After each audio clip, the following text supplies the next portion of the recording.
Hello friends, welcome back to my channel Nirupama blogs and food. Friends, एबे रज तो पाखे आसलानी। चलंतु आज रज उपलक्षे बनैबा गोटे नुआ प्रकार पिठा। यह खाइबा को जेतिकी स्वादिष्ट बनैबा मध्य सेतिकी सहज। यह खाइबा को पूरा मुआ पिठा परी टेस्टी लागिथाए। एही पिठा पई मु एठारे 2 गिना अरुआ चाउल नैछि। एही पिठा पाई मोटा किंबा पतला जे कोनोसी अरुआ चाउल हेले मध्य चलिबो। मु एठारे अधो गिनारू टिके अधिक बिरी नैछि। एही पिठा पाई 3 कप चाउल को 1 कप बिरी देले पिठा पूरा परफेक्ट होई थाए। बिरी और चाउल को आमे अलगा अलगा बतुरेबा। बिरी चाउल को भलो भाबरे 2-3 थर धोई देबा एवं 4-5 घंटा बतुरीबा पई छाडी देबा। देखंतु एबे बिरी और चाउल मोर भलो भाबरे बतुरी जाइछि। ताकू एबे गोटे ग्राइंडिंग जार रे देई अल्प पानी देई भलो भाबरे चिकन करी बाटी आनिबा। बिरी बाटिला बेले अल्प पानी देबा। बिरी बटा को आमे टिके बहलिया ही रखिबा। देखंतु एई परी टिके बिरी बटा को बहलिया रखिबे। बिरी बटा को गोटे पात्र को बाहर करनेबा। एबे चलंतु सेही ग्राइंडिंग जार रे ही चाउल को मध्य ग्राइंडिंग करि नेबा। चाउल रे मध्य अल्प पानी देई ताकू टिके बहलिया बहलिया ग्राइंडिंग करि नेबा।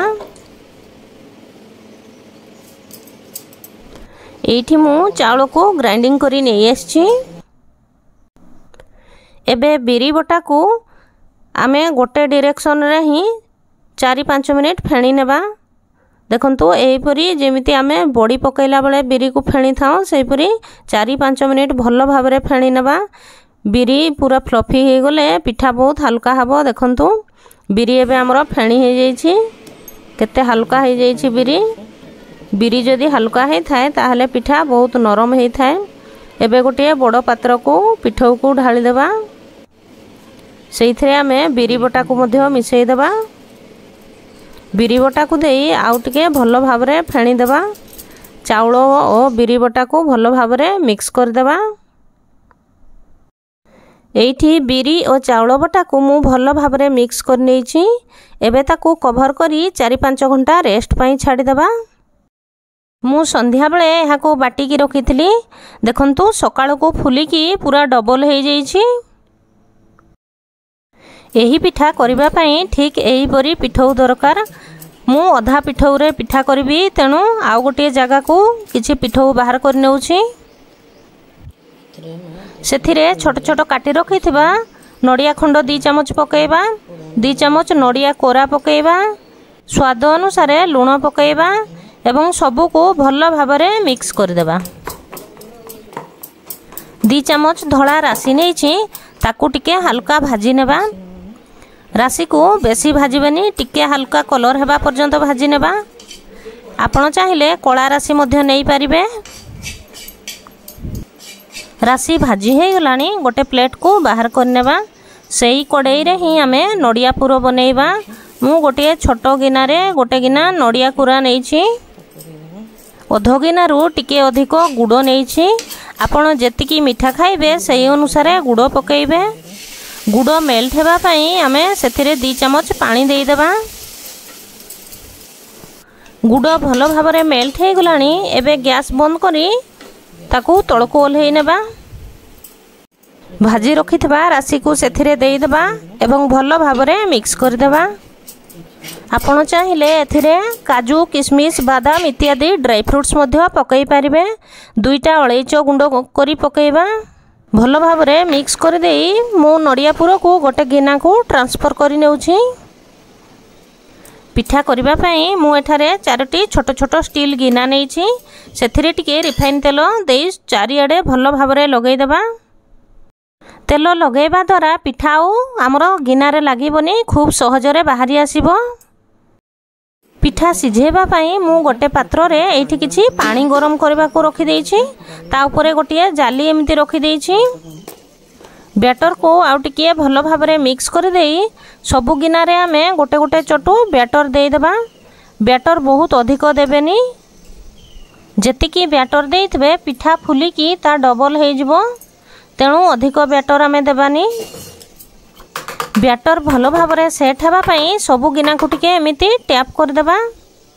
एथिरे एबे आमे नडिया पुरो देबा। पिठारे पुरो टिके अधिक ही देबे। एही पिठारे अधिक पुरो थिले पिठा खाइबा को बहुत टेस्टी लागि थाए। पुरो देई सारला परे ता ऊपरे आमे आउ गोटे चटु लेखाए बैटर देई देबा, जेमिति कि पुरो भल भाबरे कभर हो जिवो। ऊपरे बहुत अधिक बैटर देबेनी। तले जेतिकी बैटर देइछंती ऊपरे मध्य सेतिकी बैटर देई पुरो को कभर करबा पई चेष्टा करिवे। एइठी मु सबु गिनारे बैटर देई देइछि। पिठा टिके भलो देखा जिबा पई आमे ता ऊपरे किछि ड्राई फ्रूट्स देई गार्निशिंग करनेबा। मु एठारे किछि किशमिश देई गार्निशिंग करनौछि। मझिरे मझिरे मु छोट छोट काटी रखिथिबा बादाम देई देइछि एवं मझिरे गोटिए चेरी देई देइछि। देखंतु केते सुंदर देखा जाउछि पिठा। पिठा को एबे आमे चलंतु स्टीम करनेबा। एई जाली ऊपरे सबु गिना को एमिति रखिदेबा, ता ऊपरे कभर कर देबा। गैस रो फ्लेम को हाई रे रखी एबे आमे 15 रु 20 मिनिट सिझिबा पई छाड़ देबा। देखंतु एबे हमरो 20 मिनिट हेई गलानी। मु ता कभर काढी चेक करनेउछि गोटे टूथपिक सहायता रे। देखंतु टूथपिक हमरो पूरा क्लीन आछि, ता माने पिठा हमरो पूरा सिझी जाइछि। एबे गैस बंद करी पिठा को बाहर करनेबा एवं किछि समय ठंडा हबा पई छाड़ी देबा। एइठी पिठा सिझिबा पई मते प्राय 15 रु 20 मिनिट समय लागि गला। आपण केते बड़ गिना नउछंती आउ केते बैटर दउछंती, पिठा सिझिबाटा सेही अनुसार टिके कम बेसी समय लागि पारे। देखंतु पिठा देखिबा को केते सुंदर लागुछि।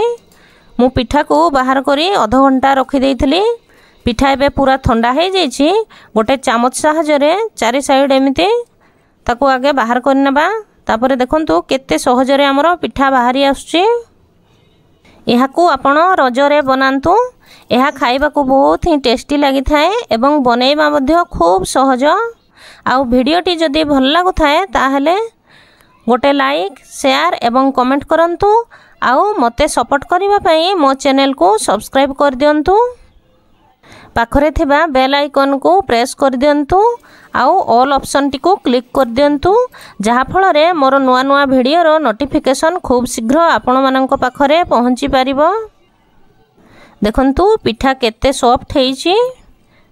देखिबा को मध्ये खूब सुंदर लागुछि।